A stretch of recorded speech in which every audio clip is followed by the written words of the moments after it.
What's going on, fans? My name's Josh. I'm joined, as always, by my co-host and heterosexual life partner, Matt Liston. That kills me every time. What's going on, guys? Only use it whenever it's appropriate. In this episode, it is. Yeah. In this episode, we're going to talk about Jay and Silent Bob, as we got to go see a screening this past week, and we're going to talk about the new Batman uniform that was leaked today, actually. And this is the Nerd Force Podcast.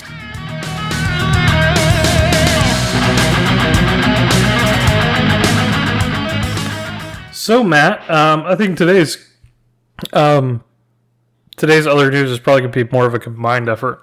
Yeah. But I'll go ahead and let you start us off. What do you... Well, before we get to that, yeah. Hold on. This is very unprofessional. I had to cough. And also, beyond the cough, we have a lot of stuff going on with the podcast. Yeah. So we're definitely growing. We've switched things up, and we realized that there's a lot more of you guys listening than we originally thought that there were. And thank you. And absolutely thank you very much. We're getting to the point where we can actually start to make some money off of this, which will help us to continue to grow and at a much quicker rate. And bring you guys some real good content as well, too. Yeah, bring you guys some really cool content. Start doing some giveaways, things like that. But we definitely want to, first of all, say thank you guys, and then also tell you about, we've got a webpage up now, nerdforcepodcast.com, which we have been posting articles to. I've posted the review of our One Night with Kevin Smith and Jay and Silent Bob Reboot. Yeah. And also my screening of Sonic the Hedgehog. And then Matt has an article in the can that he's going to be posting later on tomorrow about the Chef Show, which will be out by the time that the general public has this available. Something else that we're doing is we've started a Patreon that's linked at our page. If you go to the support section of our page, you can support the podcast by becoming a patron at Patreon. What we're going to do is give you early access to the podcast. So we do these typically on Friday nights. We will upload them on Mondays for the general public. But as soon as we're done podcasting here or recording the podcast, we're going to go and make it available for our patrons and have them be able to access it Saturday, Sunday, immediately. So we would be very grateful if you would consider doing that. As we start to grow, there will be more benefits with that. We've got a goal on there to be able to give you guys a podcast once a month with a patron that's within that tier. And as we grow further than that, we'll give away merch to patrons of a different tier. And that's just because we need to be able to afford to be able to give the merch away. So those second tier patrons will be able to have that merch as we have it roll out and patron specific merch. And I want to say, let me stop you 1 second, Josh, because I do want to give you full credit on this one too. The merch too is it's actually pretty sweet. The t-shirt designs have come back that Josh was working on. And let me tell you what, man, they are dynamite. I mean, they are really pretty sweet. So I think they're really cool. Yeah, we have two T-shirts in the can right now. One's going to be for patrons only. Once we get to that point, the second one is going to be available for purchase by a general audience. Right now, we currently have my wife's partner on her blog. Kind of working on that and making available to where we can send it to the t-shirt companies as soon as that happens. We've got a site that we're going to be going through to make that available. So with the next month, we should have that up and available for you guys, and I'll make sure to keep that in touch. As soon as we have something confirmed, we'll drop that on the socials for you guys to be able to see both the patron T-shirt and the general public T-shirt. And there's more than that to come, and we'll see that in the next few weeks to next month, a month and a half. Yeah. So we're definitely once we realize too that we are getting a little traction and people are starting to listen more and more, we definitely want to make sure that you guys know how much we appreciate that. You guys take the time to listen to us. We want to make sure that we have and are able to give back to you guys too to a degree. So thanks. Yeah, no, absolutely.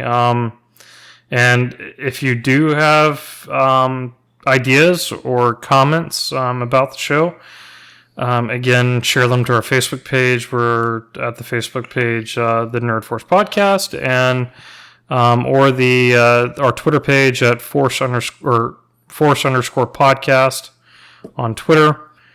And again, those. Well, you know what? Hey, you know what? Email us too, or email us. Yeah, exactly. We have email up and going. You got Josh at nerdforcepodcast.com. And you got Matt at nerdforcepodcast.com. There you go. So anything, topics, anything you guys want to talk about, anything you think that you would want to hear us talk about, or if you want to contribute, let us know. Give us your thoughts. We'll share your thoughts as well, and we'll bring it to the table, man. Yeah. So that's if you want to be on the show, then... And realize, too, that, this type of podcast and what we do, we're fans. Yeah. So we don't pretend to be experts on this or experts on that. We are truly, at essence, at heart, fan. Yeah, we know a lot of stuff and different things like that, but it's still, this is all just how much we enjoy it and how much we appreciate it and all the things that go along with this type of culture that we're talking about, with the DC and the Marvel and the Star Wars and the everything else that we talk about all the time. So, and you guys listen, so you're part of it. So, share with us, man. Yeah, and if you want to contribute or if you want to collaborate on the podcast with us, we're more than welcome to having guests on, even if we can't have you on live. We're more than willing to record a segment with Matt or myself or both of us. Yeah. And then include that within the podcast. So, sure. If that's something that you want to do, I know that's not everybody's cup of tea. So, we're more than welcome to have either way. Just contribute either by email, and we can leave your name and stuff out of it if that's what you prefer, and they'll stay confidential, or you can come on and make your voice heard about particular topics. And hey, you know what? We know we got people listening well beyond the borders of the United States. So anytime, any place, man, don't matter. Yeah. So now that a little bit of adminning stuff is out of the way, and we've shown our appreciation, what do you got for other news, Matt? One thing I thought was really cool that popped up is with Witcher in Witcher season 2, and I'm going to butcher his name. It's Christoph and Hivja. I don't know. It's Swedish, I believe. Yeah. I'm not Norwegian. I apologize. Yeah. The thing is that he was on Game of Thrones, right? He was Tormund. Yeah. Tormund Giantsbane. Yeah, so, Giantsbane. Yeah. The guy with the red beard, Jon Snow is one of his homies. And he was great. He was fantastic in that. And I think that taking him into the Witcher series is giving it even more strength than what it already has with Cavill too and everything. Or not Cavill. Cavill. Yeah, Henry Cavill. Henry Cavill. So they're bringing in such quality talent as well now to even push this series further. Loved the first season as we talked about it. I mean, I thought it was extremely well done. I just bought the book, the first book, which is the collection of short stories, to try to I want to read that before season 2 so that I can actually get a little bit more, and be able to appreciate it more. But bringing him on, I think, is great because he has such a presence on screen. And I do think that I wouldn't say he was a scene stealer, but yet he controlled. I mean, he owned his scenes. Yeah. I mean, he definitely had a. I liked when he came in, when he was there, especially the whole dynamic with him and Brienne was really cool. The way he played that piece, pursuing her and so forth. Yeah, so, it was a lot. It was really funny. It showed like character. Not only for like the character, but the actor. Like if you see him outside the character, it's very much like himself shining through. Yeah, exactly. No doubt about it. So, the other thing I want to throw out there real quick too, we don't talk a ton about other type of pop culture things in the music realm, but I did want to throw out there because I am a huge Beastie Boys fan. And talking again back to about what the platforms are doing to try to, basically one up each other and try to get market share and so forth. But Apple TV has secured the rights to the Beastie Boys documentary that's going to be coming out. I believe it's in April 24th, actually. It's a Spike Jonze release. And from what I can tell so far, it just looks great. If you like the Beastie Boys at all, even if you're just like the one person like the License to Ill album and didn't really follow them anymore, their story, though, is just phenomenal. And the book, I've read portions of the book, really good. And it's really interesting just to see how these three guys did what they did, especially in that type of an industry at the time it was and everything else, and how they created such a niche. And, there was a point in time when the Beasties were, underappreciated, but now they look back and like they're going back and thinking how wonderful like Paul's Boutique was and stuff, and when it was panned originally, you know what I mean, and those type of things. So it's I can't wait for it. I think it's going to be really cool. So just throwing that out there. It's coming soon. The other thing I wanted to talk about real quick, and I think Josh, you probably have more backstory on this, but it has to do with the Clone Wars, and with Dave Filoni hints that Ahsoka is still alive in Star Wars, and of course this obviously plays differently because if in the last Star Wars movie, when they hear all the voices of supposedly all the dead people, you hear her voice. So. Mm-hmm. What are you thinking there, Josh? You got some more on that? Well, so Dave Filoni did a panel at a Celebration festival a couple of years ago. It wasn't this past one. I think it was the one before that. Before they were working on season 7, or before there was like any type of idea that season 7 was going to come around. Whenever Clone Wars was kind of said and done, type of thing. But he talked about how it would have ended.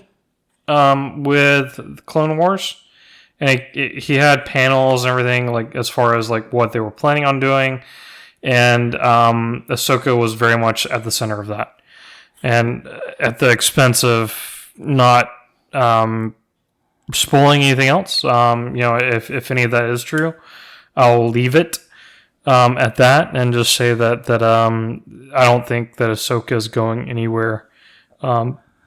Throughout the rest, she's going to definitely be there, be a big part within season 7, and then be there until the end of Clone Wars. It's interesting that they've taken a character like that and she's become so beloved. Oh yeah, I mean she is really a fan favorite. I mean, that's she's Seth's hardcore. favorite character. Yeah, that's what he said. Seth named his dog after Ahsoka. Right.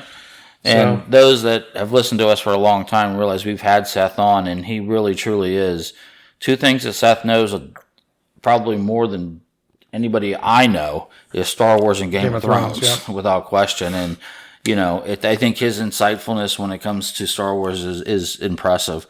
And, he always makes mention of her. So, by the way, Seth, if you're listening, email me at my Nerd Force podcast email, or hit me up on Twitter or Facebook or Google or something, and let me know how you'd feel about writing for the website. Yeah, cool. This is kind of like a little bit out there too, and I'm not sure how this all fits in what context, but I know that there was some buzz going on in the Dragon Ball world where they changed the costumes for Vegeta and for Goku. Yeah. Did you see this? So is that... Yeah. Is that coming in a video game, or is that in the new... Because I know they're on pause right now, according to my kids. Yeah, we're on pause. So what happened was that they've written in. We're on a pause-ish, right? So they've got a main story writer. They had the main story writer of Dragon Ball and Dragon Ball Z, which were the original 2 series. Dragon Ball was 80s. Dragon Ball Z was late 80s, early to mid 90s. It had one writer at the helm of it, the guy that created Dragon Ball, and he's since been away from the project. I don't know if he's still living or not. I'm not that big of a fan. I mean, I'm a huge fan, but I'm just not big enough to actually kind of like follow him. Yeah, no. I'm not I am ignorant in that realm. I admit it. And then bringing it back with Dragon Ball Super, which is the one that just ended, a year ago. They had a new guy come on who had developed like a fan fiction type of thing that did really well within the community, and they brought him on as a writer and director. Really? That's cool. So really cool story there, but he's done that. The costume changes since that story just ended. They've kind of mixed. They did like a Spider-Verse type of thing, to where they like took because they had other stories like Dragon Ball GT, which isn't within continuity, but it continued on after Dragon Ball Z, of the continuity or of what had happened after Dragon Ball Z, and like kind of went off and did this really weird thing. I'm actually watching it now. I've never watched it before, but it's done this it went back to the roots of like Dragon Ball. It was very much more childish, not necessarily geared to children, but it was very childish in nature. Right. And they've kind of merged that storyline and then the Dragon Ball Super storyline and some other things together into like a YouTube series. And so I don't know if it's concept art that the Dragon Ball Super writers are working on, or if it's something that they're bringing into that type of. It's called Dragon Ball Legends on YouTube, and bringing into that non-continuity kind of playground that they're working. Yeah, with. Cool. So I'm gonna make a confession here that I'm gonna take a toe dip into the manga world. And I'll tell you how it went down. So I'm reading right now the Batman and Ninja Turtles, okay, which isn't bad. Concept's not bad. Artwork's not good. It's not good. The artwork is kind of cheesy. Batman is not drawn very well, but the story so far with that's not bad. So I was reading that. This is the second run of that, right? Yeah. Then you gave me Itsy Bitsy Spider, so then I got excited about that, so I started reading that. Well, then both of those comics were downstairs, and I go upstairs, my phone's dead, and I'm heading to a particular room in the house, and I'm like, what am I going to do? So I'm looking around, I got nothing. So I grabbed Death Note off of Aiden's shelf, who has, my son Aiden has a library, and I mean a library of manga. So I am now starting into Death Note, and I'm about 20 pages in, and so far, I'm not going to lie, I'm engaged. Yeah, engaged. It's not indifferent from reading comic books. Well, I'm telling you what, it's a different feel. But I'm not disliking it, and as much as I thought that I would dislike it, I'm not. I mean, I know it was a desperation move, but I'm going to stick with it, except now I put myself in a corner. I got 3 things to read now, So, but anyway, as I go through that, I will come back and talk about that because it's something we don't ever really touch on. But I mean, Death Note is, from what I understand, kind of a standard watermark. Yeah, when it comes to manga. So it's a modern standard. Oh yeah, for sure. So, but anyway, so I'm taking a peek at that, and we'll see how it goes, and I'll definitely share with you on that. So, let's see. I got one more tidbit, I think, that you probably have some input on that. I'm sure you've already seen it too. But the trailer for Westworld. Yes, yeah. I posted it after I watched it. Oh my God. Yeah. Dude, taking it out of the park, That's crazy, dude. Mm-hmm. When you think about it, though, that's really what's part of it when they were trying to get on the train to get out of there and stuff like that. So, but yeah, it is. It looks really good, man. It does look really good. I heard a lot of people are hating on the chick. And I don't remember her name. Par for the course, but the girl that plays the main character in Westworld, the one that was the farmer's daughter in the original season. Yeah, it's kind of the blonde girl. Yeah. People were like hating on her, saying that she's like the worst actress ever. I'm not really seeing that as much. I think that she does an okay job, and I'm not giving her like any awards or anything. But I think that she does a fine job for the part. I'm really. It's got Aaron Paul in it. Right? It does. Yeah. Vince Castle. Huge fan. Not only from Breaking Bad, but he did the Amazon original series called The Path, which was fantastic. Yeah. I'm super excited about seeing Westworld. Did you happen to? You didn't see it probably, but he did one on Apple TV. Oh yeah, no, extremely good with Ma. Yeah, what's her name? The lady that played Ma. No. You know who she is. Hopefully, Ma looked creepy, but you know who the lady is. Yeah. She's a really good actress too, by the way. We've talked about her before, but she's really good. That was he played a fantastic part in that. I mean, he's just to try to sum it up real quick. Basically, there's a murder. He's in prison. And basically, him being the type of kid that he was a normal kid, this situation occurs, he gets put in prison. So then that obviously shapes who he is, and he has to change who he is when he's in prison to be able to survive and things like that. This lady's a podcaster who basically turned to podcasting after she wrote all these articles in the newspaper that launched her career and made her like a supremely successful.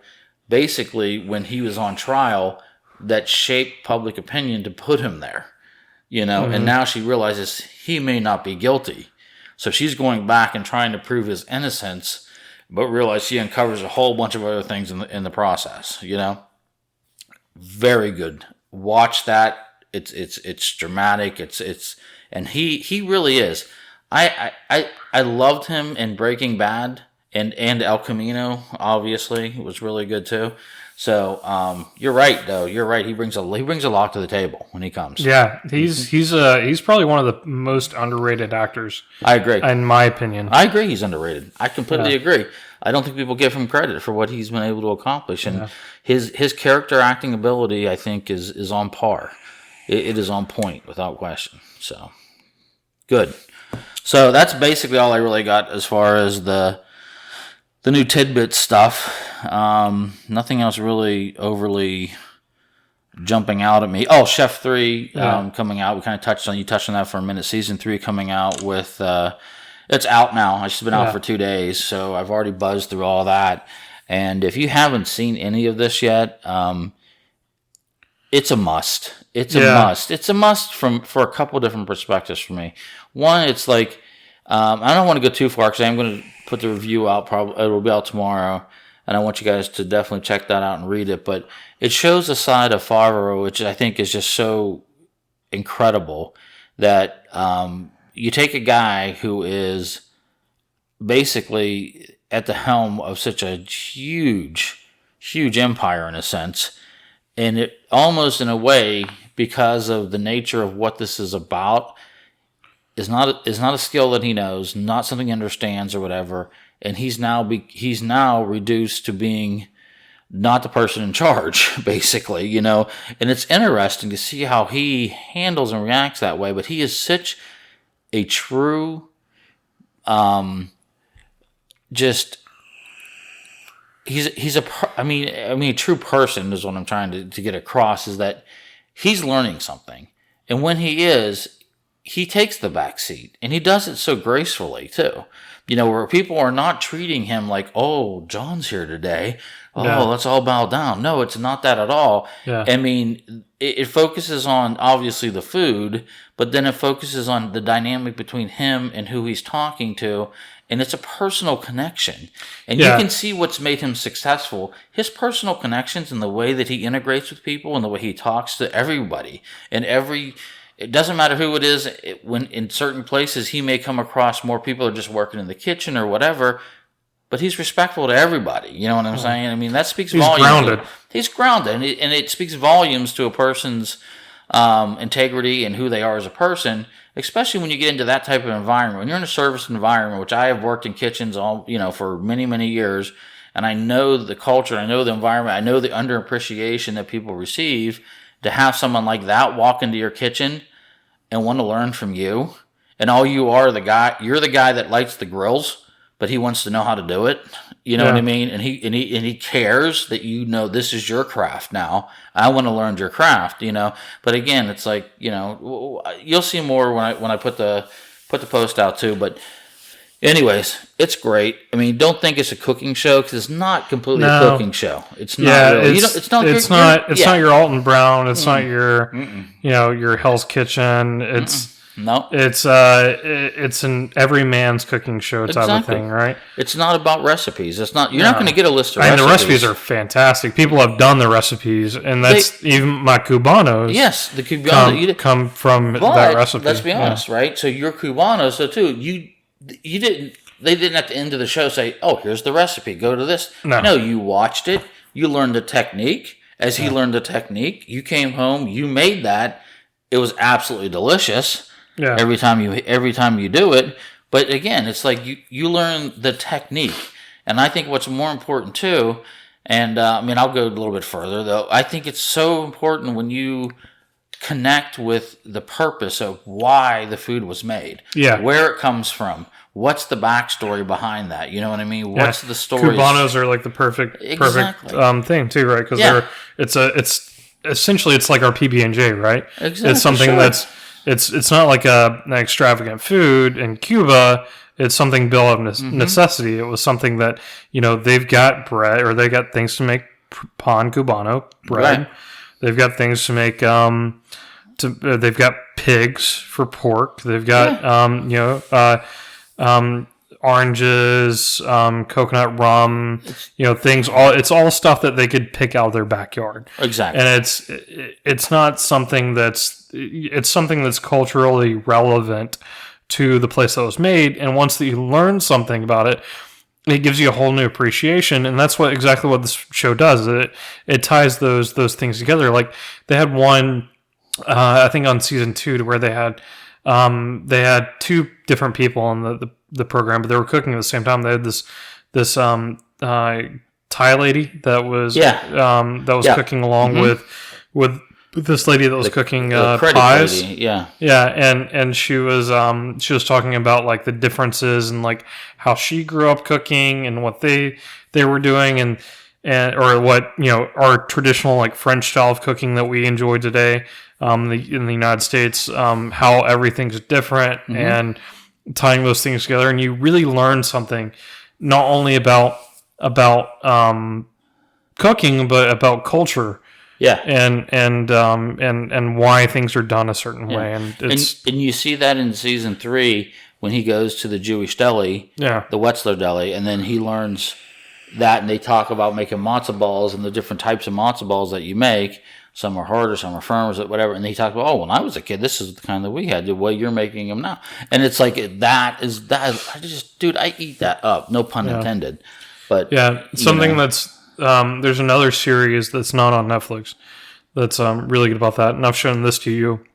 Mythical Kitchen. Despite it's hilarious, and they intentionally are hilarious in many things, but they'll occasionally do like this thing to where they make like an In-N-Out burger for like $420, right? And so they make like this extravagant thing.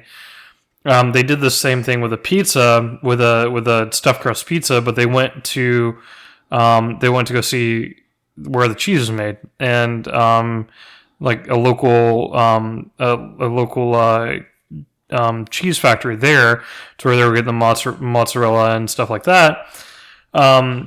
There's the guy that owns it, and the guy that runs it is a guy from Italy, and he was talking about that this is how things were traditionally made. Buying locally is technically better than buying internationally and importing it, because you're getting for less time from farm to table and stuff like that. So it's a long trip for cheese. Yeah, exactly. So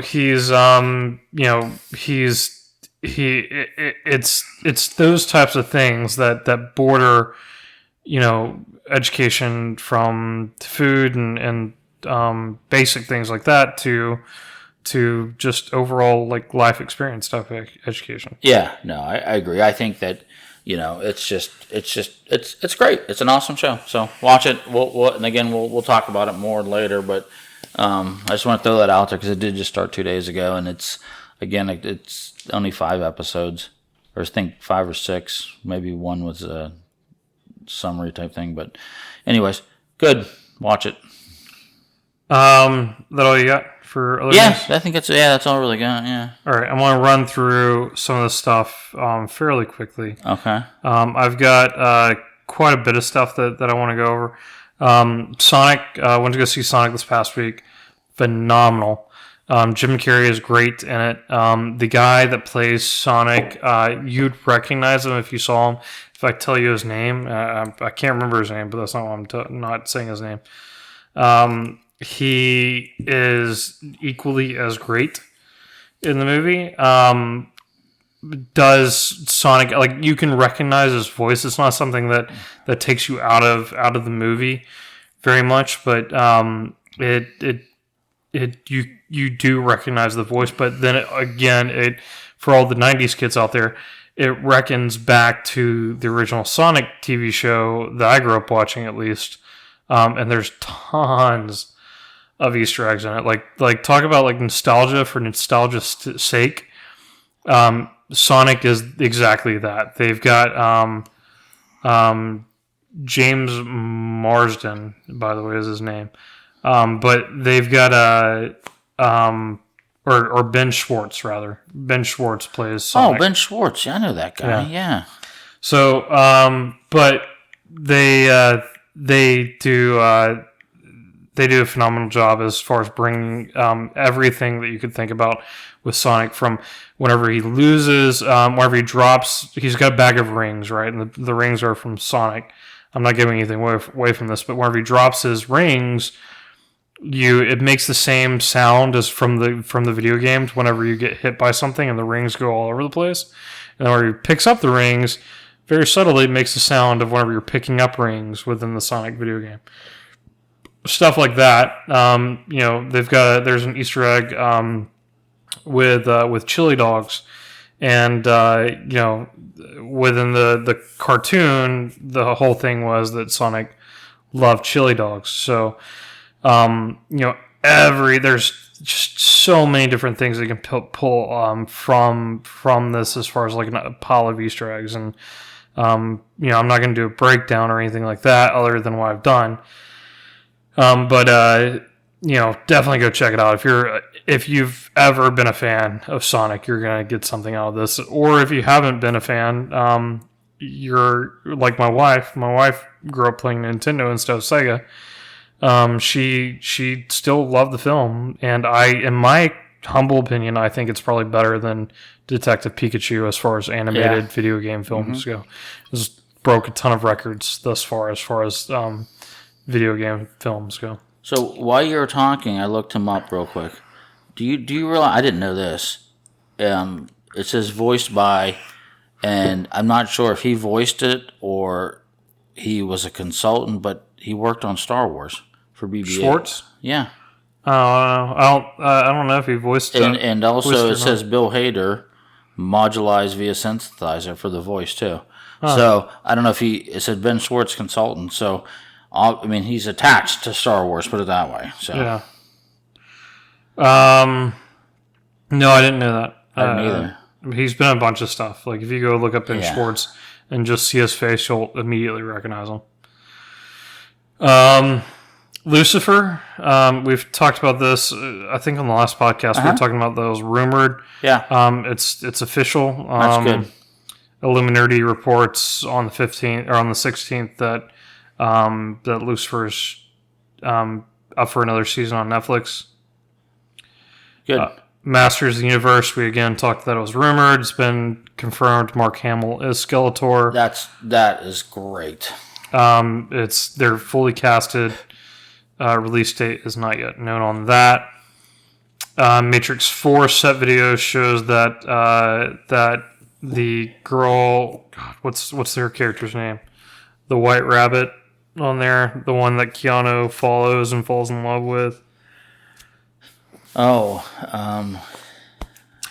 Carrie-Anne Moss is the actress's name. But anyway, she's within the series again. Oh, good.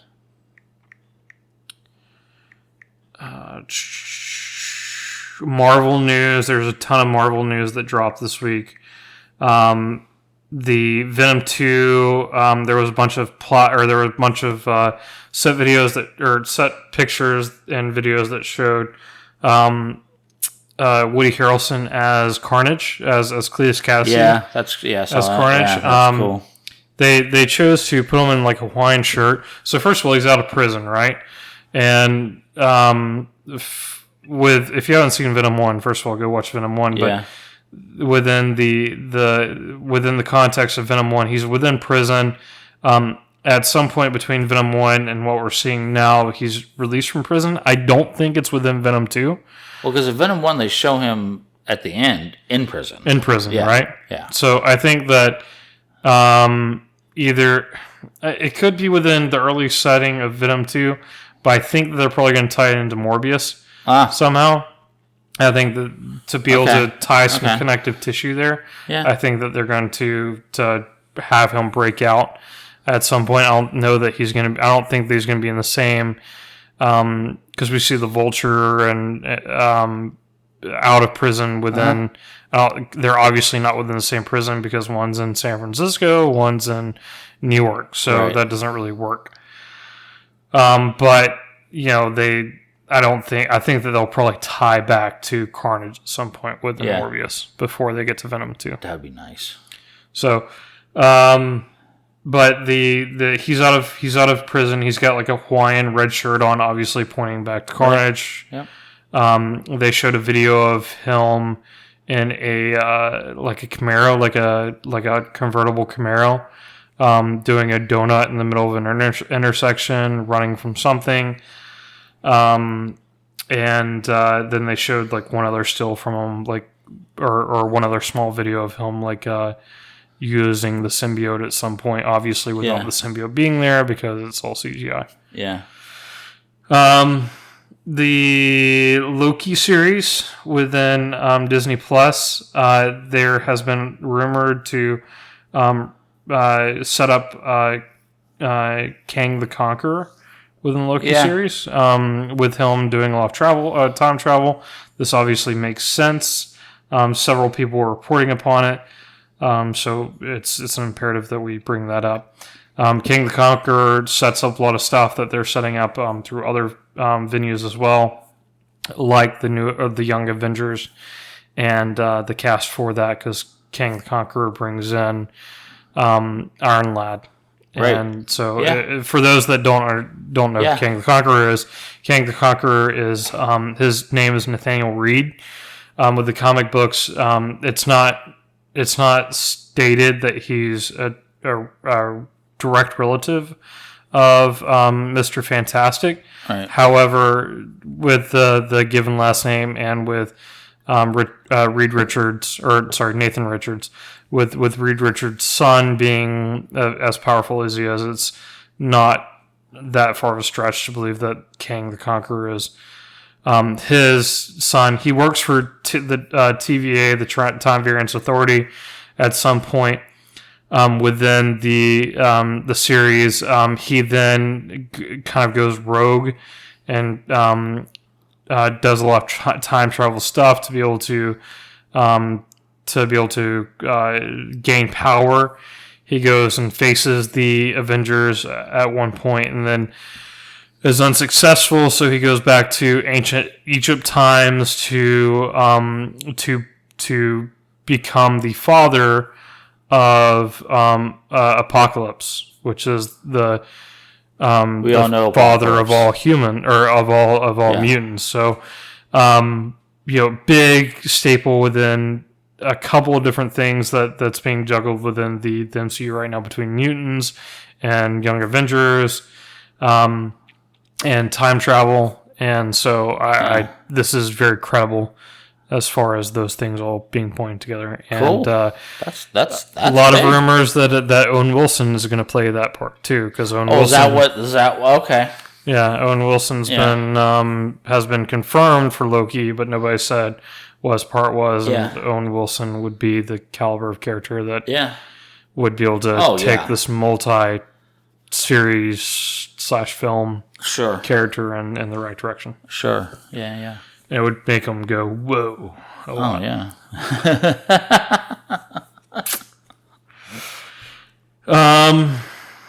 Other Marvel news, the Eternals,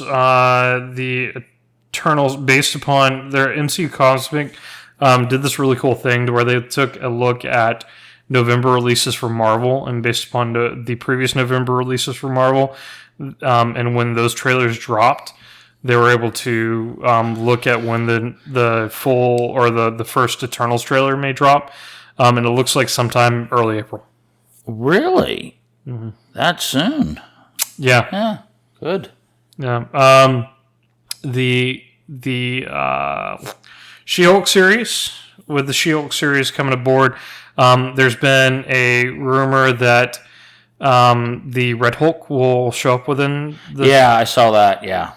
Mm-hmm. We know that the Thunderbolts have been confirmed. A Thunderbolt Ross Red Hulk would only make sense for that to occur before the Thunderbolts, and then kind of lead the Thunderbolts within there. Mm-hmm.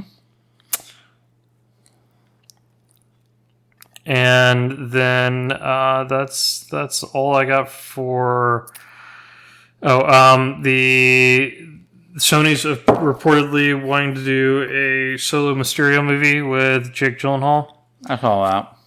Which would tie into like a Sinister Six type of thing. So hold on a second. Let me sidebar. Time out for a second. Yep. Okay. I do love Mysterio. Mm-hmm. I do. Now, they're talking about a standalone. Yeah. With Mysterio. Yeah. Okay, so we've kind of already got his genesis, right? So I'm talking about from a cinematic perspective, okay? Yeah. So now, what does it gain? What do we get exactly? Yeah. What are we gaining here? So I think the way that they're representing Solo, I think is different than the way that we're representing Solo. The way that they're representing Solo is Mysterio at the front of the film. I think that Spider-Man is still going to be I'm good with that, but it's going to be from a different perspective. I get it, but what? Okay, so now you have him as the front, right? Mm-hmm. Cool with that, because he does have enough. But what is he going to do? Yeah, who's he going to face? If he's going to face, I think he's going to face Spider-Man, but it's going to be so you've got Spider-Man. But then how can you give Spider-Man a second billing? I understand perspective. You want to hear my pitch? Okay, let's hear your pitch, because I'm struggling with this one. My pitch is deep cuts here. Okay, deep cuts. So B-sides. Not so not that deep of cuts, but here's how it opens. Mysterio, Jake Gyllenhaal's character, is somewhere hiding out. Spider-Man is seen on the news on the Daily Planet, and he's causing mayhem. Bugle, on the Daily Bugle. Yeah, he's causing mayhem. So he's breaking into places, stealing tons of cash. It's not the Spider-Man we know at all. Jake Gyllenhaal's Mysterio steps up to that, and he takes a very heroic stance and then says, I'm going to be this person that comes and takes a stop to this. Okay. And then it's the entire film's a serious look at him taking down this Spider-Man that's doing it. You come to an end. This is what I'm waiting for. The very end of the act. Okay. And it's all a setup by Mysterio. Well, of course. Okay. I'm not saying it's a very good film. No, I'm just saying that's literally all that they have to go on. That, to me... Yeah. You know what I'm saying? I don't do that to this character. Yeah. Don't do that to him. There are so many other ways that you can handle him, and I think you could do different things with him. I don't feel this is the right way to go. I mean, unless you're saying that... I'm saying Mysterio's behind it the entire time. Well, I understand. I completely understand the premise. Yeah. So basically, Spider-Man's not even in the movie. It's just going to be him being Spider-Man. Yeah. Or imitating Spider-Man and creating this confusion and so forth. But again, and we've already seen his ability to be able to deceive and to be able to create these environments where where he causes conflict, where he causes distress, where he causes fear, and he does these different types of things under the guise of his ability to be able to create these different types of scenarios and environments and whatever have you. But to me, I feel this is a cash grab that just is not going to go anywhere. I don't see the value of it setting up anything else for him. I mean, you're mentioning other things that he could be going towards in different directions. I get what you're saying, and what we have in front of us, that would be what would make sense that they do if they do something with him like that. My fear is that this is going to hurt what they've already created with him, and I don't know. That's my feelings. Do you feel differently? Do you think it's going to be? No, I think it's a bad choice too. Like I wouldn't want to see. I love Mysterio. Mysterio is my favorite villain within the Spider-Man movie universe, but he's not that complex of a character. Like there's nothing other than he's smoke and mirrors. He's smoke and mirrors. Yeah, and you'd see through any plot that you tried to have with him at the helm of it. So I would say no. But you're saying they're doing this. Rumored. It's completely rumored. There's nothing substantial coming, like other than the person that's leaking it has been known to be right before. Well, no. I mean, don't get me wrong. I mean, Marvel's going to make a misstep eventually. This isn't Marvel. This is Sony. Oh, I mean Sony. Yeah, and they've done it before. Yeah, true. But then again, isn't he back in the stable now? I mean, with Spider-Man? With the deal, yeah. I mean, he goes with Spider-Man, right? So he really is a Marvel property. No. So Sony can still use him. Yes. And Marvel can use him. Yes. So Sony can't so this is where fans are going to get so messed up and that's so that's confused. What Sony's hoping for is that fans don't understand that this is not an MCU film, and they come to it. That's why they're trying to get Tom Holland, Spider-Man, into the Morbius movie, into the Venom 2 movie, is because that adds extra weight to it, saying that, and not drawing the clear line of, is this MCU, is this not MCU? It makes sense to have the Spider-Man make an appearance in those. Yes, and it would for but it doesn't make sense to create a whole nother. This is a mistake, and I agree. Sometimes I question Sony so much sometimes because, like, sometimes they don't know what they have, and B, what their business is, and the same thing we talked about with Microsoft, how they don't know how to handle Master Chief, and just think that the value of him is so much more than what they could possibly get on the back end. The same situation I see playing out here too is where Sony's in a playground where, Sony makes tons of movies. They have been successful. They hit a mark. They hit a nice one with Venom. I think they really did Venom very well. I think Venom was a really good movie. So I don't know. I just don't think it's just. I hope it doesn't happen because I don't. You don't want to confuse people and just cause more. I don't know. I think it's stupid. Anyways, that's my opinion. Other Spider-Man news: the top dog over at Sony, Tom Rothman, when asked about the Marvel Sony deal and whether it will continue after current contract has expired, he says, "I hope so." This was in a joint conference with or separate interviews, I believe, between Sony and Bob Iger. Bob Iger has not. He said that it's been beneficial for both parties, but he hasn't stated that one way or the other whether he wants to continue the contract or not. I think I speak for fans everywhere whenever I say that we all hope that this contract continues or that some type of ownership is transferred to MCU, whether that's contractual or not. That's where the news at least stands. they need. I mean, you know what, Sony, sit back, take your cut. Yeah. Let the creative direction and you're getting 75%. Yeah, dude, you're getting paid cash hard. I mean, when you start dealing in those types of numbers, you're going to potentially run the risk of running somebody ashore rather than just take the shore money. I mean, that's silly. They need to. I hope this doesn't implode, but we'll see. I mean, we're at the precipice coming up pretty soon on this, so we'll see. We'll see. Tom Holland did an interview with IGN Games. He talked about the Uncharted movie. He said that the Uncharted movie was the Uncharted 4 is one of his favorite games, and that they will begin shooting very soon, within a month, which we reported on last week. But the new news is that the Uncharted 4 was one of his. Okay, so I'll take a moment right now. So what we're going to do for you guys, and do a favor for everyone listening to us, Josh and I are not going to go on a 10-minute discussion of how awesome Uncharted is, okay? Yes. So consider it implied and move on.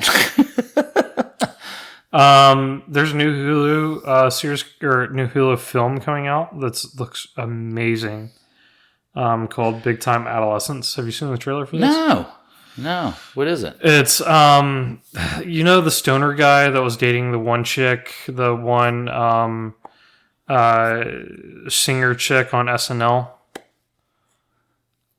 Oh yeah. It's a movie with him, and he plays this Pete Davidson. Yeah, Pete Davidson. Thank you. Yes. I like him, by the way. I love him. He is very funny. Very funny. Yes. But it's a movie with him, and he plays his kid's older sister's ex-boyfriend. And he's taken a real liking into this kid to where, like, after the relationship's over, he's still, like, constantly, like, hanging out with this kid that's, like, 5-6 years his junior. Yep. Okay. And so he's, like, meeting this kid over at high school and, like, trying to get him to sell his weed at his high school, like, over at his high school parties and stuff. And he's, like, hanging out with, like, the older dude's friends and stuff. Yeah. And so, like, they take him to a high school party, or he takes the one of the guys over to the high school party, and he's hitting on this girl. And he's like, "Whoa, dude, she's like 16." He's like, "Dude, I'm 16." Yeah. It's like, I know. And he's like, "Wait, what?" And so it looks amazing. But definitely, it's just one of those weird things that looks really good. Well, Pete Davidson hasn't really stepped out yet from SNL, so his time's coming. His time's definitely coming. He could easily be like another Adam Sandler, I think. Oh yeah, I mean, different, but very but different. I mean, he's definitely going to bring his take, and I think he has the mustard to do it too. So I look forward to that. I think that'd be cool. I like him a lot. Anybody that's our age or around my age or older is a big friend of Friends. Friends has announced today, or actually Lisa Kudrow announced today that all the entire Friends cast, Joey, Chandler, Ross, Rachel, everybody is going to be back for a reunion on HBO Max, unscripted reunion. So it's going to be all improv the entire episode, but they're going to do a reunion episode of Friends. Cool. Everybody loves Baby Yoda and the Mandalorian. Yes. There's a bunch of new toys out for Baby Yoda and the Mandalorian. There's this animatronic that looks amazing. That's like $60. It's sold out within a day of aired this morning on Good Morning America. There was a toy show last night that premiered it, and today it's midday it's sold out. So it doesn't release until like December 15th, so you probably have time to still buy yours before it comes out. On top of that, it comes out when? December 15th. December 15th. Yes. We are now in the month of February. Yes. 10 months away. Almost 10 months away.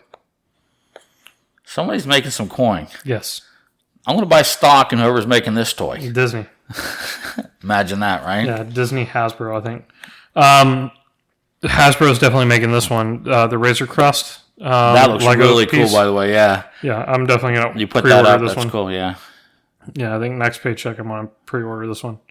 Like $120 full, or Razor Crest Lego piece. Comes with all the main cast. You get Mando. Mando, you get Baby Yoda. Baby Yoda, you get what was the droid's name? The assassin droid. IG. Yeah, IG 8 or not. 130 or 138 or something like that. I can't remember. But yeah, you get then a lot of characters along with it, which I really don't care so much about, other than like Baby Yoda. But definitely looks like a quality piece. Yeah. Cool. And Mando. But other news than that, I think that's pretty much it. Cool. There's a lot going on. I did hear some of that Marvel, but you definitely dug a little deeper and got more than I got. For sure. Oh, one more thing before we move on. Borderlands. Oh, yeah. They're making a TV show. Yeah, or a TV show. Is it a movie, a TV show? No, it's a TV show, I believe, yeah. And, oh, God, what's the guy? I don't remember. Okay, you'd know the guy. Yeah, I mean, I read it, but there was a lot of news that came out this week, and I read a lot of stuff. Yeah. And we've been really good about posting our stuff on Facebook and Twitter. So if you want to keep up with us and kind of read along at home, go check out our Facebook page and our Twitter page. If you're there, if you're not, definitely go and subscribe to our Facebook and Twitter page. It's equal on both sides. I've got a program that goes and posts whatever I post up on Facebook, on Twitter. So it's really kind of one or the other. You don't really have to subscribe to both. But yeah, that's pretty much it as far as what I got. Cool. So what are your first impressions of Jay and Silent Bob Reboot, since we just went to go see it? I absolutely loved it from opening to end. I just loved it. I thought it was I honestly think that it was kind of like, and I don't want to call it an opus for him, but I think it definitely was a culmination of bringing together all of that 90s type of always 90s type movies there with the dogmas and all that stuff and the chasing. Does seem like he's kind of climaxing right now. Yeah, right? Exactly. And obviously, I mean, he even made,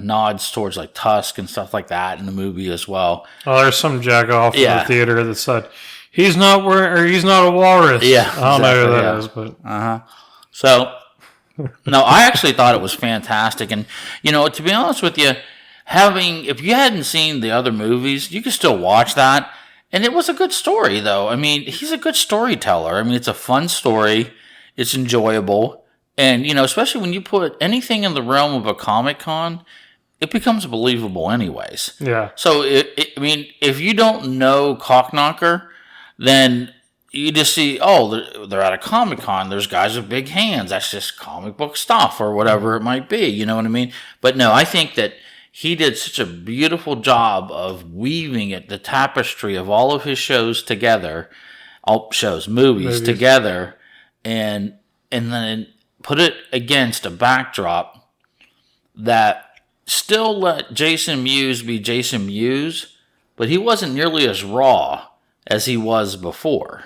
Now obviously in this movie he discovers he has a daughter, which is no secret because that's in the trailers.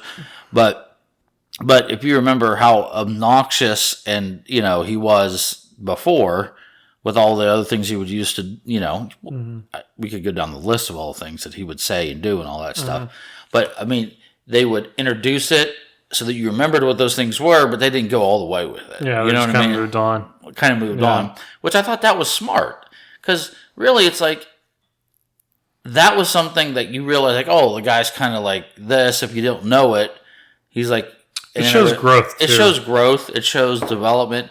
But it almost, like... And I think, you know what, Josh? What you just said is very interesting, too. Because the same way that we thought that shit was so hysterical back then, and we look back at it now, and we watch it and say, that was really funny, because it makes sense, because contextually, we watched it when we were this age, and we did this, and we were doing that. And now you see it here. Yeah. Definitely. I think he did an absolutely fantastic job. And I really do. Dude, I was a little emotional at the end. I'm not going to lie to you. I'm not going to lie to you. That last scene was a little emotional to me. And I started blowing up whenever Jason Mewes' real daughter came on screen. In the context of the movie. Yeah. Because we also know Jason Mewes, though. So those that don't know Jason Mewes as well as we know him, listening to the podcast and all that type of stuff, his struggles, what he's gone through, where he was at rock bottom, and what Kevin did to, was his homeboy, so he stuck with him, and what he had to do to be able to pull him out and all that type of stuff. Yeah, I mean, he was, and not to sidebar that much, but to just give some context to what we're talking about. During the filming of Dogma, Jason Mewes was an addict, and Kevin said, I really want you to be in this film, but to be in this film, you got to be clean. Yeah. And so he was that was detoxing. Actually for Strike Back. Was it? Yeah. Okay. So Strike Back. But he said, for this movie, you have to be clean, and to be able to, and so he was detoxing through the entire movie. Absolutely. Yeah. And, as soon as the movie quit, he went back on, but, that was Kevin, getting a little bit of pressure from the studio, but also trying to be a good friend and saying, okay, you gotta stop this. Yeah, I mean, to the point where, like I said, hey, as a studio, we don't want to take a risk on Jason. If he's coming out here on your dime, you know what I mean? Kevin had to foot the bill to get him there. And everything else until he was able to prove himself to a degree. So yeah, it was supposed to be Seth Green if Jason Mewes wasn't gone. Isn't that funny though when you think about that? I always loved to hear the people that play like these big hit movies, who the other people in line. Yeah. I always think that's interesting. Who would it have been? Who would it have been? But I loved it. I think that I mean, I've seen enough. I've listened to Kevin enough, and I've seen enough YouTube stuff with Kevin that the Q&A piece, which you touched on in your review, which was spot on too. Some of those answers were canned answers, which I would say like 85%. But again, if you get the same question, you're going to get the same answer, No, yeah, I mean, what I was pointing to, though, was something they said about Stan Lee, and Stan Lee that was going to be question 2 that I was going to ask. He answered first question about, the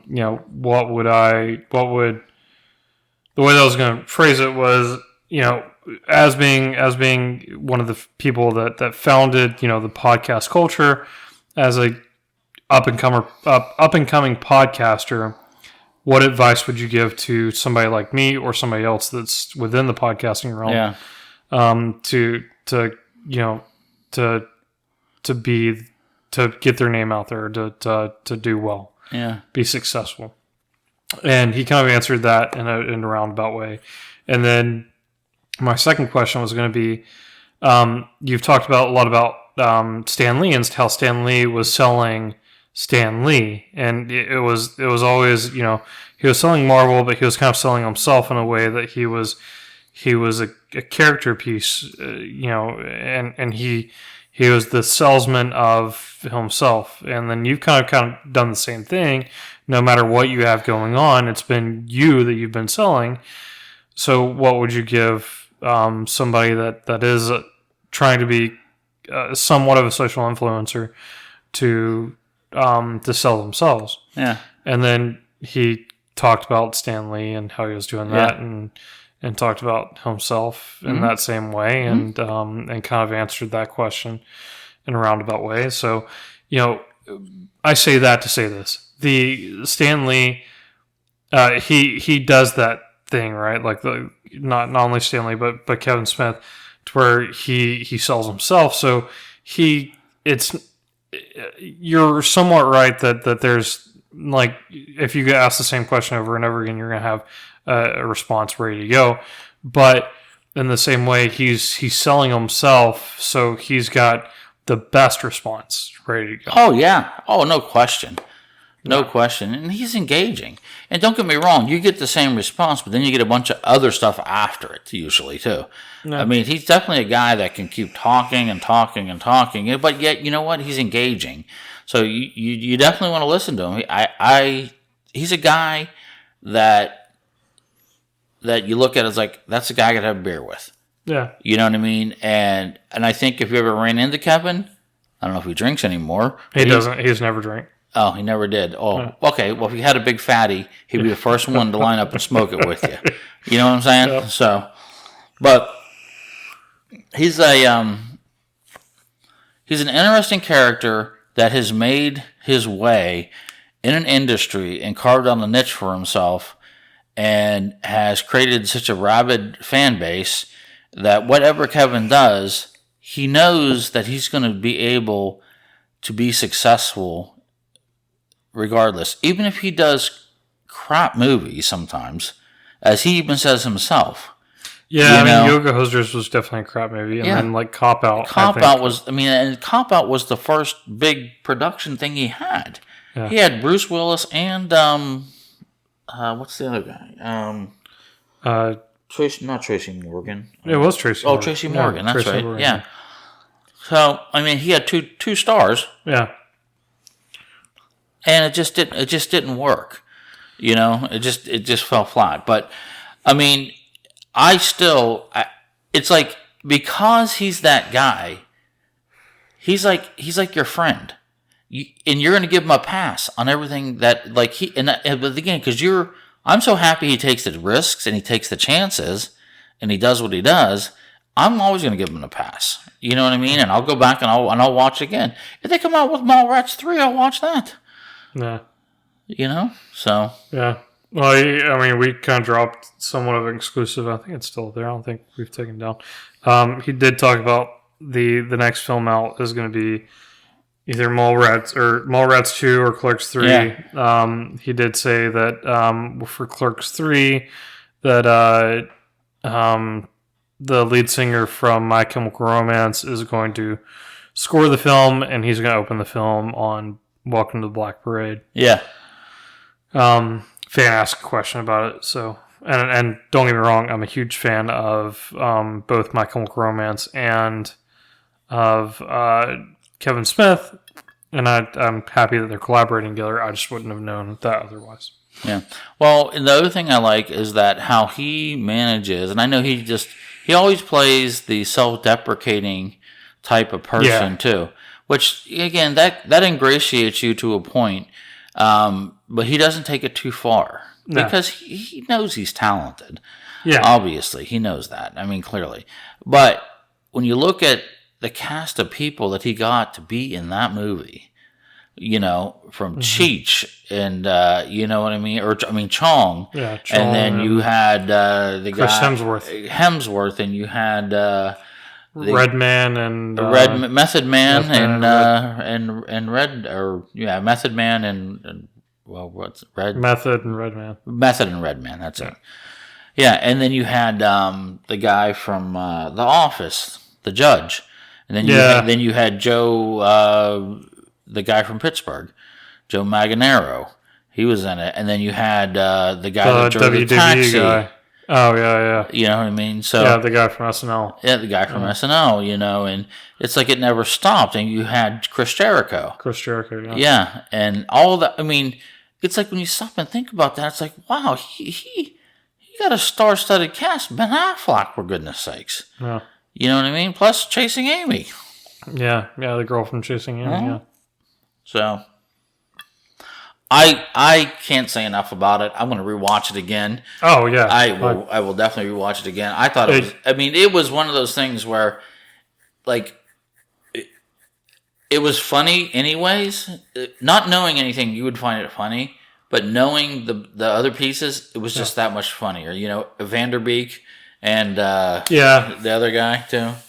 Yeah, I did put on the review that people should probably go watch the other stuff. I don't mean that because it's a bad film. I mean that because you'll come away with so much more appreciation for the film if you go watch his other works more, because it's his Avengers, right? It's the culmination of everything coming together.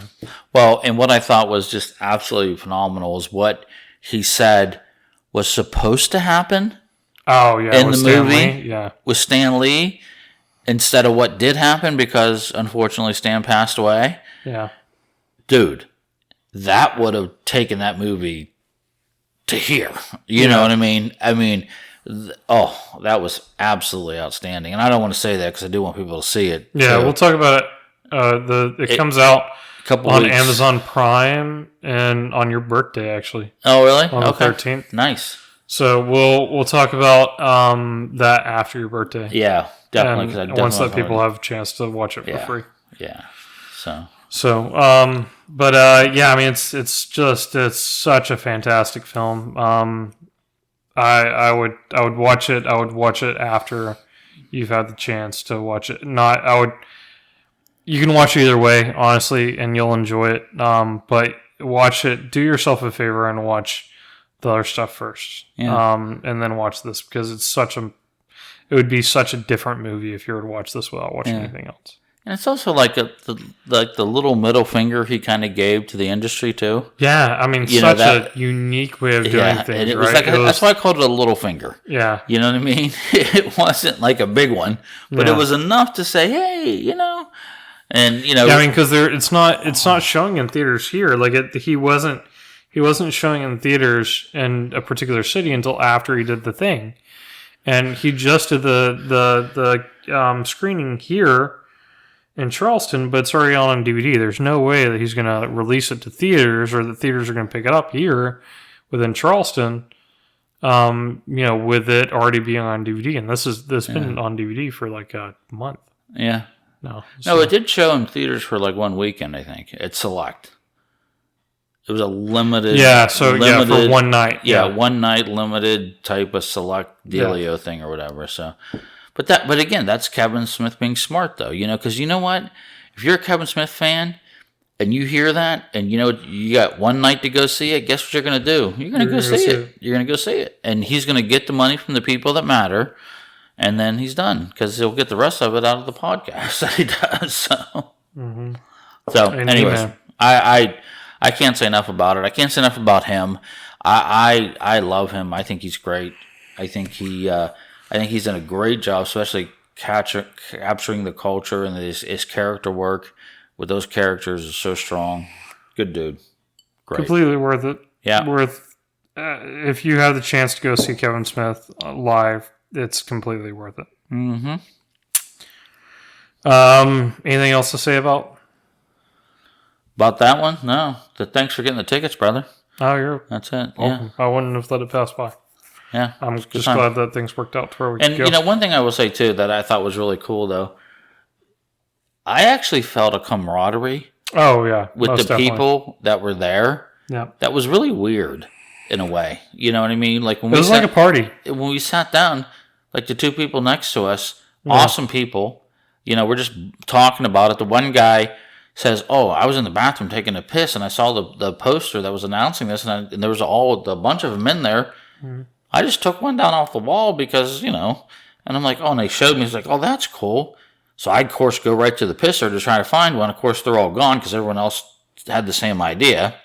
And then his wife that's next to him said, "Oh, well, let me go check the ladies' room for you." Yeah. I mean, that's the type of thing. I mean, these are just people we just met. Yeah. You know what I mean? It was a great time. I mean, everyone around there, it brought people together in a very weird and unique way, which I don't know.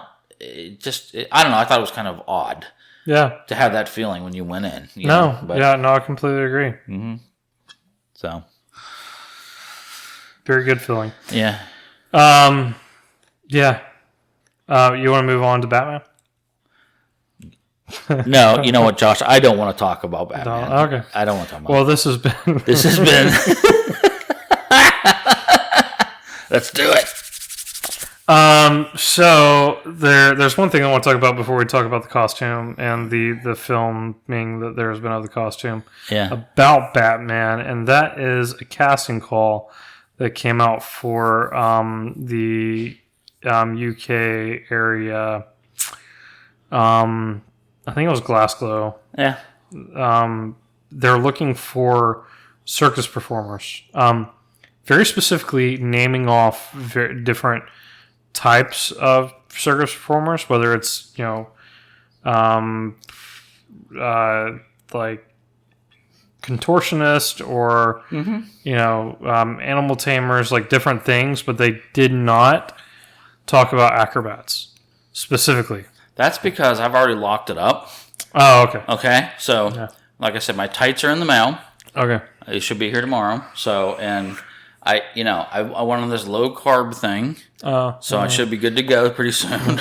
I did notice the jack off shirt is a little bit looser today than it was the other day. It's definitely starting to trail off of me. And the sidebar, if I might, our Bill Danley, our executive platinum listener, took the time to actually purchase me a "Don't Be a Jag-Off" shirt, which is a Pittsburgh saying, "Don't be a jag-off."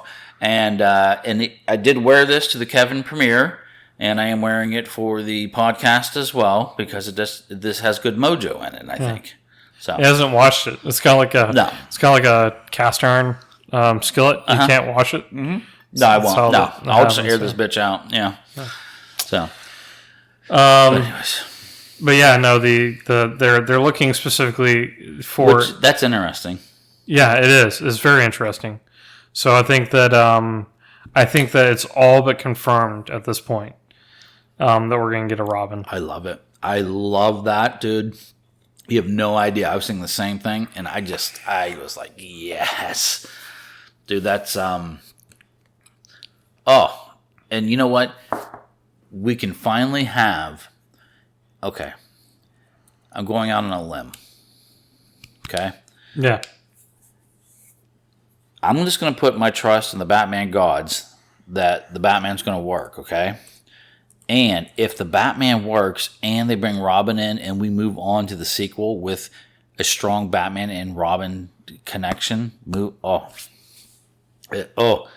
mean, don't get me wrong. The 80s, I mean, as much as people want to complain about, the Batman and Robin from the 80s and stuff like that, but I mean, that was the 80s, wasn't it? Batman and Robin? Was that 80s? That was 90s. Yeah. 90s. That was early 90s. I watched that in theaters, yeah. That was early 90s, yeah. So, Chris O'Donnell. Yeah. He's from my neck of the woods, too, I think. Yeah. So, don't want to hate it because I just wanted to see that dynamic. So yeah, and they kind of did the Nightwing thing, too, with him in the second film. Yeah. With him and the one with Mr. Freeze. Mm-hmm. So, or Batman and Robin, I think was the title. That was the title, yeah. Yeah. So I think that the way the storytelling is going, that we're going to get more of what we were talking about before with the complexity of Batman and the dynamic and everything else. And if it holds true, that could be so good, though. That could be so good. I'm so looking forward to that. And,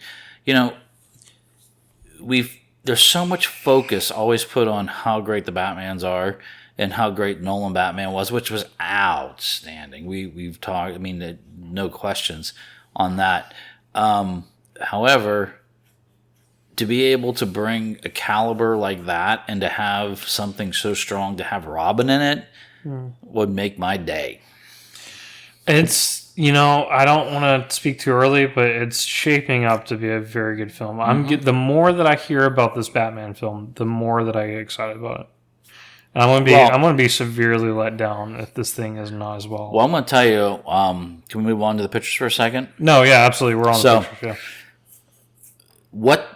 What we saw for the backdrops, the location shoots. Yeah. Between the graveyard. The graveyard and the building and all an abandoned psychiatric ward. Yeah, it is. Like literally in real life, this place. It's like an abandoned psychiatric It's like ward. literally, you could hold a comic book up in front of your face, pull it down, and be like, "Oh," put a book back up, pull it down, be like, "Damn, it's the same thing." Yeah. It is, but it's the reality. Building is that. I mean, obviously, if you're over in the UK, you can find buildings like this very easily. People have found the whole Gotham working sign that I showed you. People have found that and taken pictures of it. Which also begins to like a construction sign for those. Right, it says rebuilding Gotham or doing this or so it also begins to tell you. I'm really extracting here, but I'm not going too far off. But it also is telling you, okay, so this is giving you a sense of where Gotham's at, right? So they're at this point now where Gotham is probably at its close to its lowest area. You know what I mean? Well, it's on the rise from its lowest area, right? Well, that's what I'm saying. But it's like you're still down in the bottom third. Yeah. You know what I mean? And I think that this is showing that the strides are being made to move Gotham forward, which then gives also the catalyst of Batman to move Gotham forward, that's always tries to do all the time too, is to clean Gotham up. So I don't know. It just looks great. But the Robin thing, that would be fantastic. One thing about the sign and what you said that so Gotham was at its lowest point. It's on the rise from its lowest point. The funeral scene that we've talked about previously and that we've gotten photos about is for the mayor of Gotham City, and presumably this is what the murder that this version of the Long Halloween storyline will take place around. Well, Long Halloween, right? Yeah. Long Halloween, though, too, is, and when we started talking about this about 6 months ago, I went back and I reread that too. So that's also a story that they call it Long Halloween, but it goes over a course of 12 months. Yeah. So I think what you were saying when you were talking about how this could fit in, it seems like it really could work, because the story really is the guy, like it's like a murder almost per month. You know what I mean? That's going on, and it's that type of thing that it keeps going through the book. So I could see it like going over a longer period too. You know what I mean? Where it could maybe even go through that process and get not to the end, and then here comes 2. Yeah. You know what I mean? To where it builds up to that point, it ends, and Batman's close, but he's not there yet. Or he finds like a lower level, somebody that's involved, and then he beats them, like and then there's something else that there's somebody that's over that person that's actually pulling the strings over there. Yeah, exactly. Yeah, I like that. Yeah, I do think that could be the case, and it also gives you time to have him. And that's the thing. It's like Batman just always has to be dealing with an issue. You know what I mean? It's like he never finds peace, in a sense. You know what I mean? It's always he's always got something like either cooking against him or he's cooking up something. You know, and I think that with this too, it gives that period of time to bring in and elevate and bring in a Robin. You know what I mean? So I like it. We'll see how it goes, but I do think from what I've seen, from again back to the site locations, they look phenomenal. They look really, really, absolutely outstanding. And the thing is too is the UK, it is gloomy there. I mean, it's gray, it's rainy, and what have you. You don't get that many days of beautiful sunshine like we do here in beautiful low country of Charleston, South Carolina. You get gray days, and it fits so well as a backdrop for a Batman. It really does.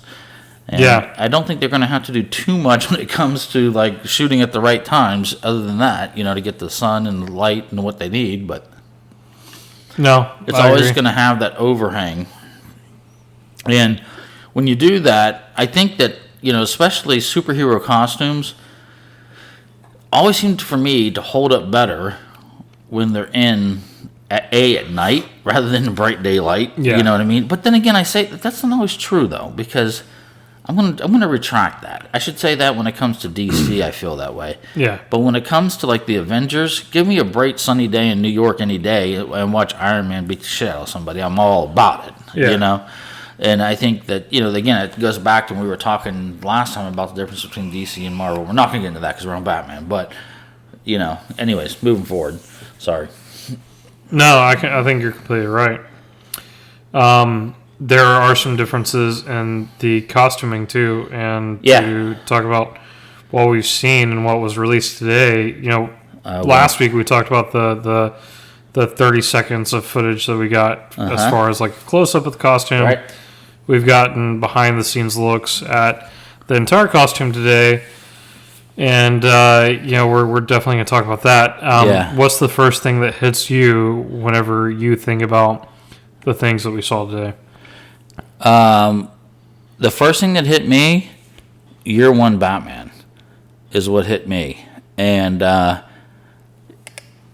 but different. It's not the same as Year One Batman.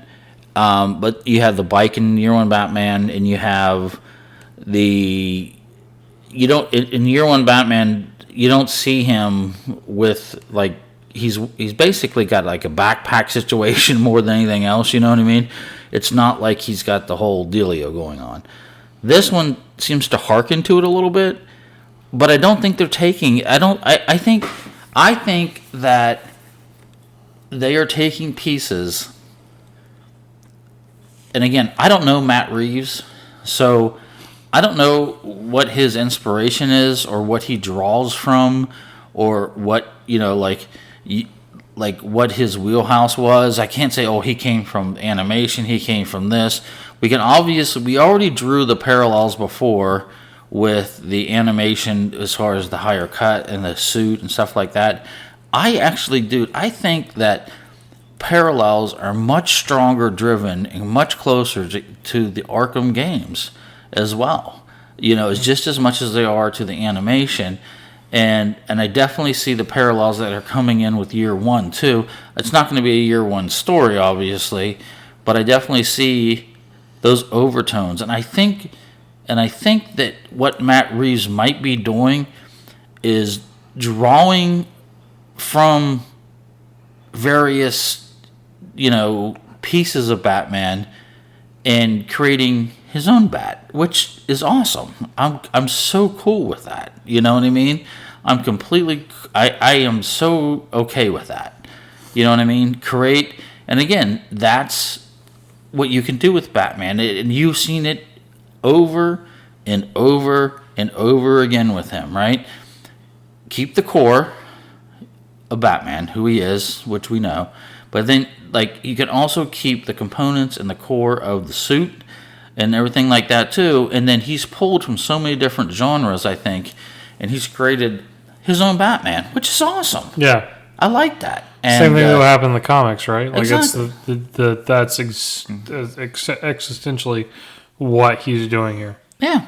So, I mean, I kind of think about that. Like, if you gave me the reins to Batman, there's certain things that I would want. You know, like I talked last week, and we said, I said we talked about the suit ad nauseum, and I said I really want to see what the gauntlets look like, right? Because to me, I really wanted to see like the fins on the gauntlet, right? I wanted to see. I said if it's not a fin, maybe just like a throwback to like just beveled bumps or something along there.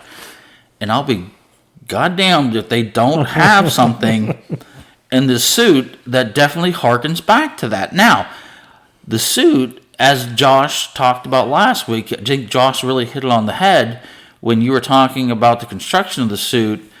And the way that it had the overlays with the underpieces and different things like that. And then you get to the gauntlets, which you see now, and they're basically the straps that they use to hold the gauntlets on. Definitely, they look, the straps are longer as they go back on the gauntlet and portray almost that fin-like gauntlet that I was looking for. Yeah. You know what I mean? Now, they're not functional in a sense as like if he's fighting. Yeah, the same thing. Yeah, right. But they would see like the Dark Knight. It gives it gives that peace. Yeah, you know, aesthetically, it looks very familiar. And I thought that was awesome, dude. I was so happy to see that. And then they on the gauntlet too. They show these cylinders that he has lined up all over his gauntlet too, and I saw some cuts and parallels going back to the Court of Owls suit, the Talon. The Talon, but the Talon, those are all throwing knives that he has in there. Yeah, these are not knives. These are, I don't know what they are for sure yet. I have no idea. I can't tell you what those might be. I don't have any idea what those might be. But the only thing that I can honestly, I don't know. I think that maybe there's something to strengthen the gauntlet to prevent damage. So he can like kind of use them as like a shield. Yeah, but at times. But yeah, but I also drew a parallel when I saw it too, and it's not the best animated at all. But it's when the Batman Samurai, you know, and the Batman Samurai has that similar type of piece where it's obviously a strapped on. It's more Bushido type armor, and it comes up like that, and you strap it on type of thing. So again, maybe that's even a potential hodgepodge influence into this. I have no idea, but all I can say is it's super ass cool though. I mean, it just looks absolutely fantastic. I mean, head to toe looks fantastic. Now, the do you have anything you want to talk about that? Because I want to get to the chest piece though before I move to that. Did you want to talk about something else?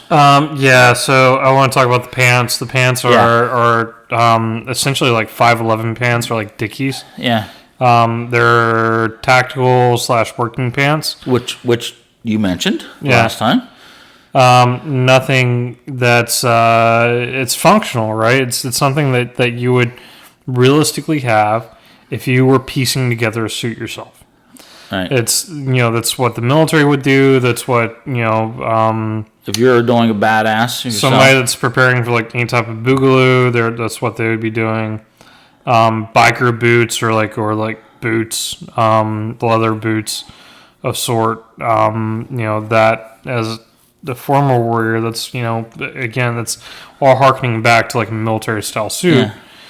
And it makes sense on them. Belt-wise, we see a leather belt, put kind of a policeman-style belt. No, I think spot on. Yeah, policeman-style belt, right? Because it has the thicker leather grain that looks like a police. It truly does. And then I noticed too in the buckle too, there's no bat symbol or anything. No, there's a yellow strip there in the buckle. Yeah, that's it. But it literally is a utility belt. Yeah.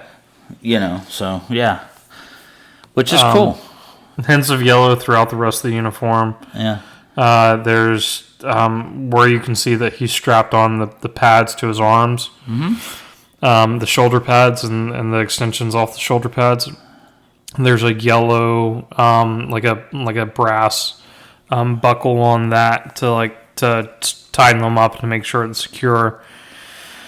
And then the ears on the bats on the cowl, I think this was the only part of the I did not like this. Yeah, they seem too far back. They're high in many cases. Yeah, they're very high. Yeah. I've heard people talk about the cowl being misshapen too today.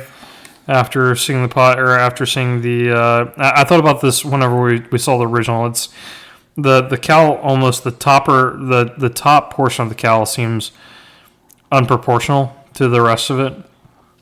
Seems padded, which would make sense if it's like a helmet or something like that. So maybe it is, and maybe it makes sense. But the eyes we've talked about. We talked last week about how the eyes they're rumored to be white. In this, we see that they're kind of this clearish material, kind of like goggles, like riding goggles. And I think that's probably the white that we're talking about. I think on camera they're going to show a lot wider than they are, not like a transparent white almost. Not like the Justice League suit where you had the white eyes and the armor. I think it's calling back to like that type of thing, like the Batman the animated series, or other pieces of Batman to where he's had white eyes before. But I think it's doing it in like a very functional way. It's not gonna be like Spider-Man or Deadpool, where his eyes are going to be fully white. I think it's going to be like something like a more subtle hint to the white eyes. Other than that, the cape is not on the actual costume, which suggests that it's going to be CGI, which makes sense. Just functionality of it. It would be difficult to work with a cape whenever you're actually using the suit. So, or do you think that would just blow the doors off of everything Batman no cape? No, they've got to add a cape in there. Yeah. I mean, there's strips on the side that looks like the beginnings of a cape. Okay, all right. Whenever you go up on the actual, so I think there's a cape there. It's something they're going to add in. I agree. I think it will be CGI'd, which would look a lot better. Yeah, when they do that. So, but I mean, I think that what we saw in that one, when he's riding the bat cycle down and everything, and we didn't even talk about that scene yet. Yeah. I mean, you want to get to that scene, or do you want to stay with the suit? I mean, there's really nothing to talk about with the scene other than like presumably Selena Kyle is next to him. That's what I wanted to talk about. Yeah. Which makes sense. If they're going to Arkham, then Batman's not going to have as much, pull and. But then again, if he's with her, then something's already happened. Yeah. So what that is, we don't really know for sure too. So. But, the other thing I thought about, too, in some of the Batman arcs, too, there's periods of time where, like the Joker and the Riddler, too, at the time had taken Gotham basically and had made it into a prison for the most part. And, I don't know if that's going to be, I'm just stretching it out here now. I'm going back to storyline, not based on what we saw. But, where those two, the Riddler and the Joker, had teamed up and they had taken over. And this is the Arkham City. Yeah. Yes. Storyline. Yeah. Yeah. Exactly. Yeah. And then that's when you really start to learn a lot. Penguin was involved in that too. Yeah, but you really start to. That's, I think, was probably one of the best iterations of the Riddler and how insane he is, and the way that he tortured individuals and stuff like that. So. If that is the coming out of that, of the beginning of rebuilding Gotham, we're through that piece now too, and maybe the vengeance of those people coming back is what the story is going to be beginning with, or something like that. Maybe, I don't know. So I thought about that when I started seeing okay, so they're rebuilding. what was this, out of the aftermath of this?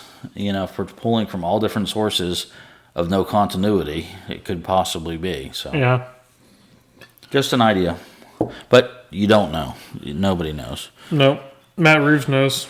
Nobody else knows. Yeah. Yeah. Was there anything else that you want to say about the scene? No, I just thought it was cool that obviously she has a full helmet on, so you don't see her, but it looks like a woman on a bike. So, no, that's it. No, nothing really else on that.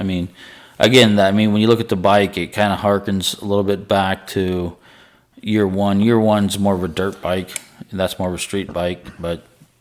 And he does have almost like an old school Harley Davidson HT bike at the beginning. Like we saw the leaks where he was in front of, I'm assuming, what's the mayor's house at this point. What everybody else is assuming is the mayor's house at this point. And that was a much different bike than what we see Helm riding on within the suit. The suit is a lot more beefed up as far as the engine goes. The engine spreads out from underneath the tank of the bike across, almost intruding on where the legs are. So it's a heftier bike than that one is. Still very much a street bike.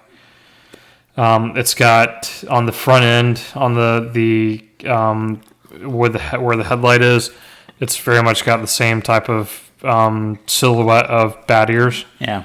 As what you would see on the cowl. So it definitely looks like a bat bike. It looks like a different version of a bat bike than what we've seen before. Yeah. Or a bat cycle. Yeah. Yeah. It's, completely blacked out too, which is cool. Yeah. So, you're right on that. But, excuse me, moving forward on the chest piece, though, is really one I get to, because I think this is a fascinating component. And I think what we saw in the in these particular shots too, where Josh and I discussed at length in the last podcast about potentially what that is, because we noticed it obviously didn't join or whatever have you. But now when you pause that and you actually look at that piece, you can see battle marks or worn marks on the bottom parts of the wings. Yeah. And we were talking about that, these would be used as possible weapons, and or batarangs or whatever. And obviously, these have been used, because the way that the wear marks are, they're completely on the on the bottom portion, not on the top, only on the bottom portion. And it would be first off, if they weren't being used, the suit would be pristine. There would be no reason for those marks to be there. So that theory that we had last week, I do 100% believe is going to be reality. Mm-hmm. No, I agree. I completely agree. Yeah. It's definitely, I think that these are the batarangs. I know that you and I differ a little bit upon this, but based upon the utility belt, and if he has batarangs, these are probably them. You can't have Batman without having batarangs at some point, right? Yeah. So, they may be an earlier version of the batarang than what we know. I think that a combination of theories, between yours and mine, are probably correct. I think that these are fashioned from the gun that killed his parents. Oh, and Josh, to your point, when I zoomed in on them today, I said to you, once you do that, and if you listen to what Josh said last week, and you look at them now, you can see what he picked up on, because I said, I see it now. And he's right. I definitely agree with your point, though. I see what you're saying. And if they pull that through, that'd be really interesting to do. Yeah, I think it'll be a really good character building moment for him, especially if they tie in, if they explain that, or if you should see him building that. I think that it's both. I think it's fashioned from the gun. I think it's probably batarangs, is my guess. But other than that, I don't have anything else as far as functionality goes, or it looks super badass. Yes, it does. Yeah, it does. It really does. And I think that obviously we're seeing the stunt double in the suit for most of the shots. There's one with him in it. Yeah. That's the one that I've got pulled up on screen right now. Yeah. I mean, the stunt double guy looks awesome in it. Mm-hmm. He does. And even Pattinson looks really good in it. Yeah, he does. But you can tell the difference, though. Like I said, you can tell the stunt double guy has the more square jawed. He's got a butt chin, too. He has a very distinct jaw, which they both need. Batman needs to have a distinct jaw to begin with.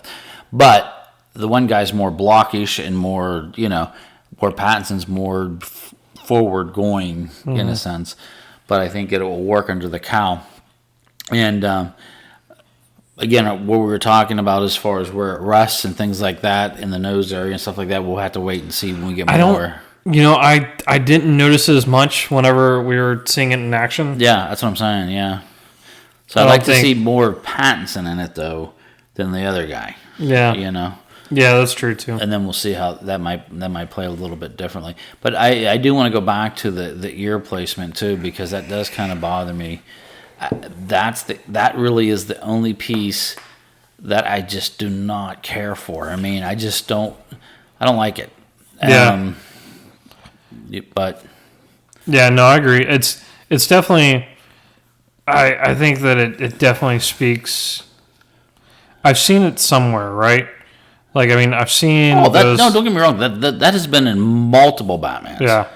Multiple Batman suits has been that way. I don't think Adam West Batman was like that. I think they were more forward. The Adam ones were forward, but they were also flat to the side of the head and very small. And they were small, but they came they did come straight up to a point like that. But they were definitely smaller. But they came like if you put your palms to your ears. Yeah. And just went above like where the top of your palm is. That's where they kind of came up, and they were very like nubby, in a sense. These are much more prominent and prominent, and they're also further back. Yeah, So.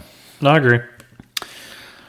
I guess we'll have to wait and see how it all plays out on that. But other than that, though, I do agree with you. I think the suit's fantastic. It definitely.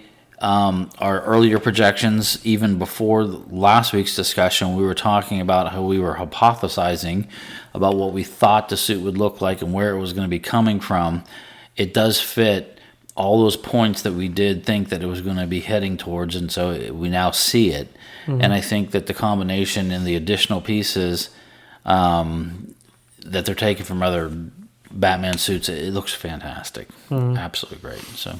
Yeah, it's more than I would have expected, and more than I can hope for, and I'm very well pleased with it. Other than the placement of the ears. Yep, that's Moaning Knock. Yep, and it may look different in final footage too. So it may not be as noticeable, or it may be different. So there's another. It's been rumored that this isn't going to be the only suit. Within the film, that there will be a second suit, like an upgraded suit on this. We obviously haven't seen anything on that. I don't think that we probably will see anything on that until the movie. I really hope we don't see anything on that until the movie, as I would like to be, pleasantly surprised. Pleasantly surprised on that. So, but if we do find any more leaks, then that'll most definitely be a topic of main discussion on this podcast. So, no doubt. Anything else on this? No, I know we need to wrap it up, but I do. No, yeah. I do. Okay, so if Robin happens, let me ask you this: who's going to play Robin, and how could this be kept under wraps so well? Who's going to play? So if we're talking about Kid Robin, if we're talking about like adolescence Robin. The kid, I know he's got other stuff going on right now. The kid from Stranger Things would be my first pick. Which one? The one that's within the Ghostbusters movie. No. Oh God, Josh, no. No. Who would be your pick? Well, then again, that only makes sense because I say no to Pattinson constantly. Yeah. So that if they you would really? Yeah, no, I think you'd do a good job. I think he's got like enough adolescent like, and he's got kind of like if he like the attitude they had within, it like the snarkiness they had, not like the witty snarkiness they had, but like that toned down, the wit toned down, but like the just angst that he had, like especially after his wife or his parents got killed. God, I to be honest with you, I'd like to see the guy that plays Robin on Titans. I think he's too old though for that. Okay, version. Give me Jason Todd. One that plays Jason Todd. The thing is, he's so Jason Todd. It's just you can't do it. But he plays such a good Jason Todd. Yeah, he plays a really good Jason Todd. He really, really does. That was out of left field, dude. I can't believe he came up with him. I mean, I was like struggling to think of anybody.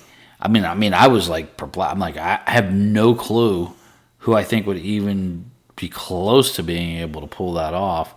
I get what you're saying with his acting abilities, and I do think that the kid definitely is talented and has acting ability. There's no question about that. But wow, unless he hit a growth spurt, I know what you're like, but you're also putting this at a time frame though too.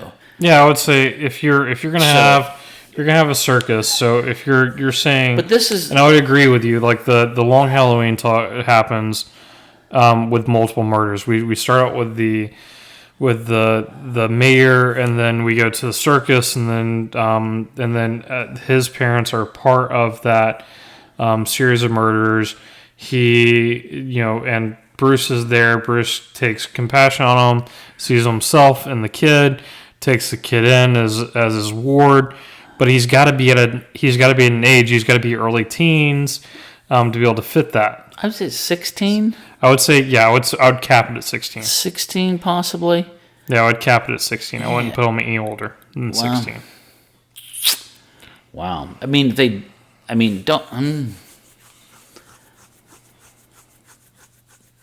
would rather see Timothée Chalamet do this. To be honest with you, I think he'd be great. Who is he? Timothée Chalamet. I think this kid's very talented. He's the one that did it. Actually, you know what? This could happen now that I think about it. He's the one that did a movie called The King with Pattinson.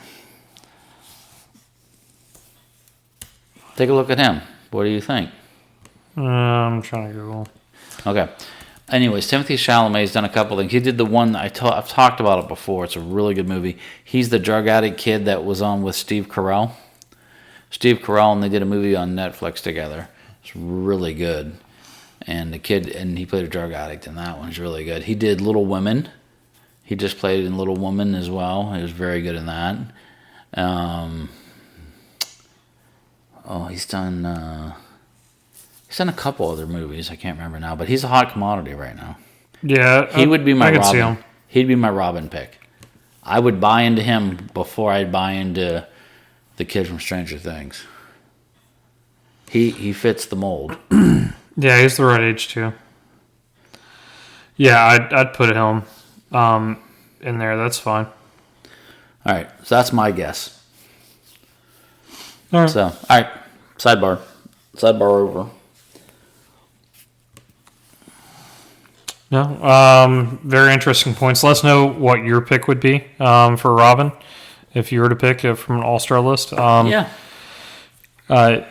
If you want to get a hold of us, you can get a hold of us through the webpage now. We've got the contact us portion in there. It goes strictly to my email, and I'll be more than happy to facilitate that with Matt if you want to get in touch with Matt. Otherwise, we've got Facebook and Twitter.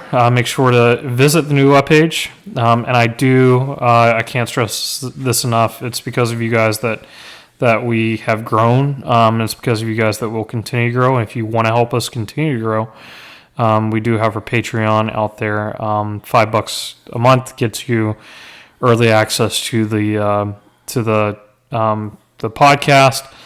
And then we'll only be expanding from there. So please, continue to listen to the podcast, like and subscribe to the podcast, as that helps us out.